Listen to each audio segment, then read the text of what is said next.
Mayroong dalawang tagapaghatid ng salita ng Diyos, mga sangkay. Ang ngayon, ang parehas po ang kanilang sinasabi patungkol po sa magaganap sa ating mundo, mga sangkay. Trump is the last president of Donald J. Trump.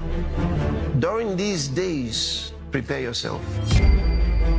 Sinasabi po nila na si Donald Trump ay ang siyang magiging huling presidente ng bansang Amerika. Ano kaya ang ibig sabihin na ito, mga sangkay? Ibig sabihin ba na ito, lalabas na si Antichrist? O magaganap na po yung sinasabing rapture? Or ano kaya ang sinasabi, mga sangkay, o tinutumbok ng mga kilalang tagapaghatid ng salita ng Diyos?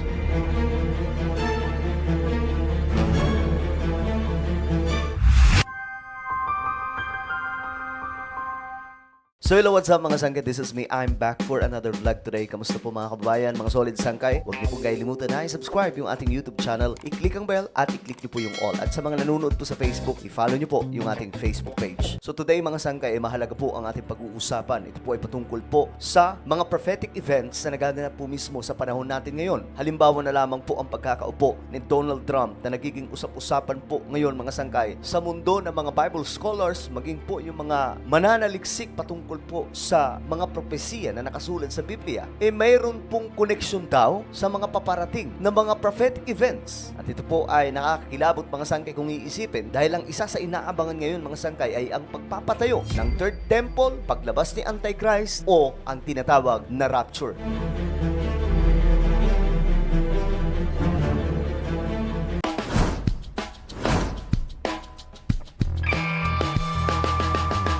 So mga sangkay, malaking bagay po talaga yung may alam po tayo sa Bible prophecy. Kasi alam nyo, ngayon mga sangkay, ito mga nagaganap po sa ating mundo, bahagi po dito, o malaking nangyayari ngayon sa ating planeta, mga sangkay, nakasulat po sa Biblia. Ito po ay ang tinatawag ng mga prophetic events. Kasi para po sa inyong kaalaman, ang salita ng Diyos ay talagang hindi po nagsisinungaling. Ang kaibahan nga po ng Word of God o ng Biblia, mga sangkay, sa lahat ng mga libro na nag-i-exist sa panahon natin ngayon, ang Biblia po kasi punong-puno po yan ng mga propesiya. At itong mga propesiya na ito, mga sangkay, talagang nangyayari. At ayon nga po sa pananaliksik, mga sangkay, ng mga Bible scholars, halos nasa 80% na po ng mga Bible prophecy ay natupad na. Isa sa mga halimbawa dyan, mga sangkay, yung mga digmaan na nakasulat po sa New Testament. Mga sigalot na mga bansa, nangyayari po yan ngayon, mga sangkay. Mga kagutuman, paglaganap ng iba't ibang klaseng karamdaman. Nakaraan lamang, mga sangkay, nagkaroon po tayo ng pandemya. At hindi lamang po isang beses yan nangyari. Maraming pagkakataon, mga sangkay, na naganap ito, at hanggang ngayon nagaganap pa rin po ang paglaganap ng iba't ibang klaseng karamdaman.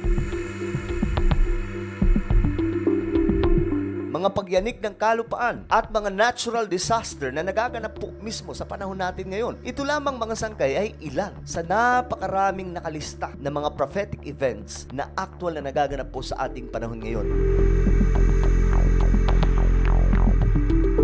Ngayon, mga sangkay, isa sa pinag-uusapan po dito ay ang bansang Israel at ang bansang Amerika. May connection ba, mga sangkay, ang dalawang bansang ito tungkol po sa nagaganap na mga prophetic events? May nagsiwalat po na dalawang kilalang mga tagapaghatid ng salita ng Diyos. Ito po ay si Bishop Emmanuel at si Pastor Chris, na sinasabi po nila, mga sangkay, na si Donald Trump daw po ang pinakahuli ng magiging presidente ng bansang Amerika. At ayon po sa kanila, mga sangkay, maging mapagbantay daw po tayo. Dahil kapag natapos daw po yung term ni Donald Trump, may mangyayari po, mga sangkay, na talagang namang gugulat sa buong mundo.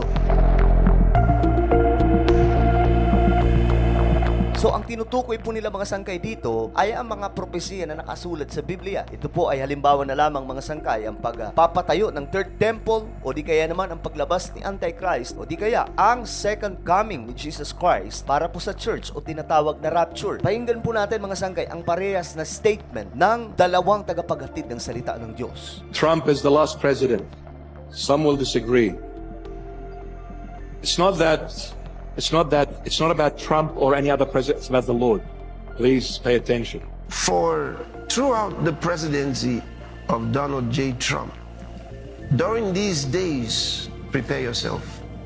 If at the end of the presidency, nothing significant like I'm sharing with you happens, you can go on a holiday.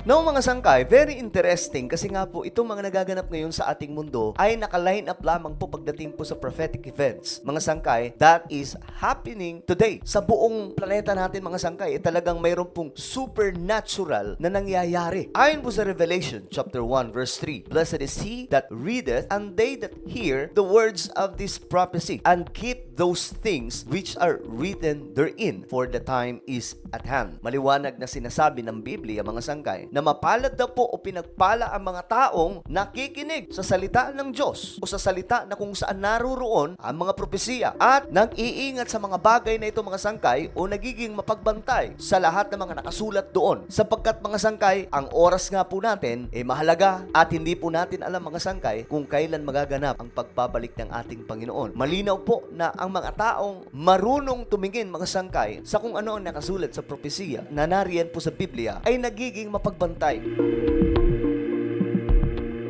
Hindi po biro, mga sangkay, ito. Itong mga nagaganap ngayon sa ating planeta, mga sangkay, talagang namang kikilabutan ka kapag titingnan mo ang salita ng Diyos. Dahil nga po, lahat na nangyayari ngayon nakabase po sa propesiya na nakasulat sa Biblia. Para po tayong nagbabasa, mga sangkay, sa isang libro na habang tayo ay nagbabasa, mga sangkay, nakikita po natin ng aktwal ang mga nangyayari. Ito po talaga, mga sangkay, nagaganap sa ating panahon ngayon.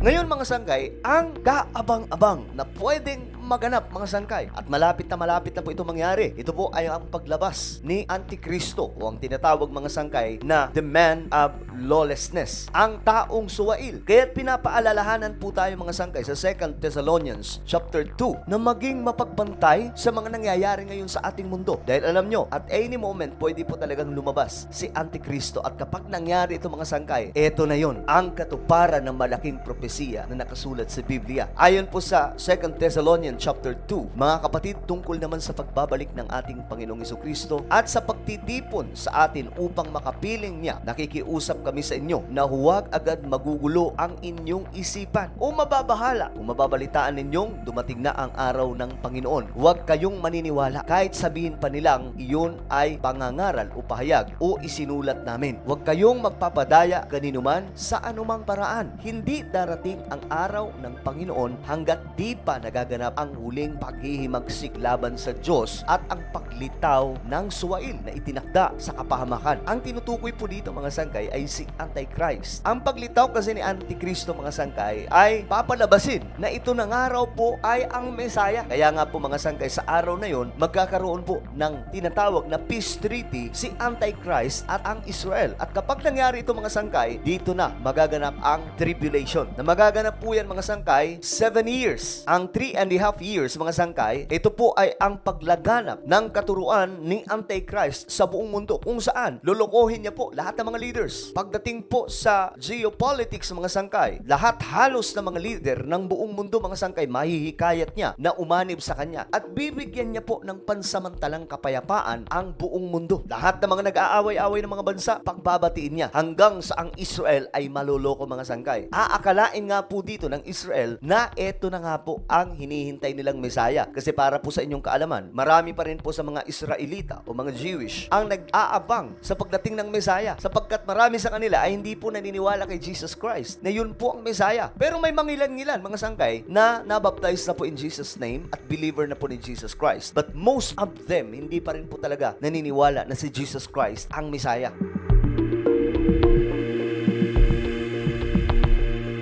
Kaya't sinasabi sa Biblia, huwag kayong papadaya kanino man sa anumang pamamaraan. Kasi itong si Antichrist, magpapakilala siya, mga sangkay, bilang isang kahanga-hanga at dapat pagkatiwalaan. Maloloko niya ang lahat ng mga leaders, mga sangkay, including yung bayan ng Diyos na Israel. Subalit in verse 4, sabi po sa 2 Thessalonians chapter 2, itataas niya ang kanyang sarili at kakalabanin ang lahat ng kinikilalang Diyos at sinasamba ng mga tao. Uupo siya sa templo ng Diyos at magpapakilalang siya ang Diyos. Ito na ang sinasabi, mga sangkay, na maghihimagsik na po. Gagawa na po dito ng hindi kaaya-aya itong si Antichrist. Matapos, mga sangkay, ang peace treaty niya sa Israel, siya po ay kakalas. At dito, itataas niya ang kanyang sarili sa templo at magpapakilala po siyang siya ay Diyos o siya po yung Mesaya na matagal na pong hinihintay ng Israel. At alam niyo po ba, mga sangkay, na may mga mapapaniwala pa rin po, mga sangkay, na mga tao doon sa Israel?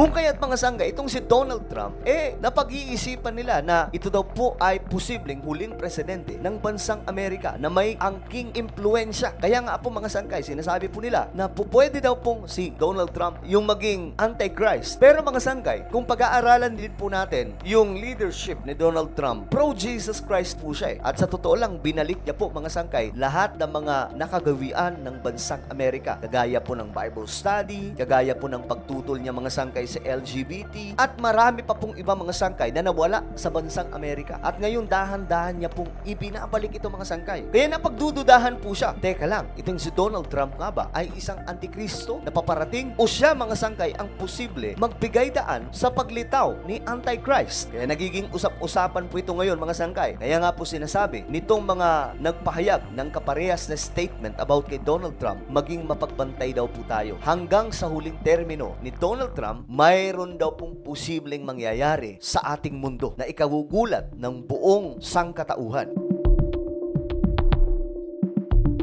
Isa pa po sa binabantayan natin mga sangkay ay ang pagbabalik ni Jesus Christ para po sa kanyang mga pinili. Para po sa church, ito po yung tinatawag na rapture. Ayon po sa 1 Thessalonians chapter 4 verse 16 hanggang 17. For the Lord himself will descend from heaven with a shout, with the voice of an archangel, and with the trumpet of God, and the dead in Christ will rise first. Then we who are alive and remain shall be caught up. Ito pong tinatawag mga sangkay na rapture. Will be caught up. Ibig sabihin, dadalhin po tayo sa kalangitan kaagad. At ito po ay tinukoy ng Bible na mabilis sa pangyayari sa isang kisap mata. Shall be caught up together with them in the clouds to meet the Lord in the air. So ito po ay nakakilabot na event na paparating pagdating po sa Bible prophecy. Marami po mga sangkay ang teorya dyan. Sinasabi ng ibang mga Bible scholars na bago po dumating si Antichrist, magkakaroon na po ng rapture. Sinasabi din naman po mga sangkay ng iba na masasaksihan daw po muna ng church ang paglitaw ni Antikristo bago po maganap ang rapture. At iba naman mga sangkay, mararanasan po muna yung Great Tribulation o yung buong era ng tribulation mga sangkay, saka daw po magkakaroon ng rapture. Lahat may teorya mga sangkay, pero isa pa rin po ang tinutumbok. Magaganap nga po ang sinasabing caught up together with them in the clouds to meet the Lord. At ang nakakakilabot dito mga sangkay, sinasabi ng Biblia, mauuna daw po muna mga sangkay yung mga namatay na naglilingkod sa ating Panginoong Diyos ng tapat bago po sila pumanaw. Sila po yung mauuna na sasalubong kay Jesus Christ. Then, pagkatapos nun, tayo naman. At ito po ay magaganap sa isang kisap mata lamang po na sinasabi nga po sa 1 Corinthians chapter 15. Tayong lahat daw po ay babaguhin sa isang kisap mata lamang po sa huling pagtunog ng trumpeta. Just imagine mga sangkay kung gaano ka nakakakilabot itong event.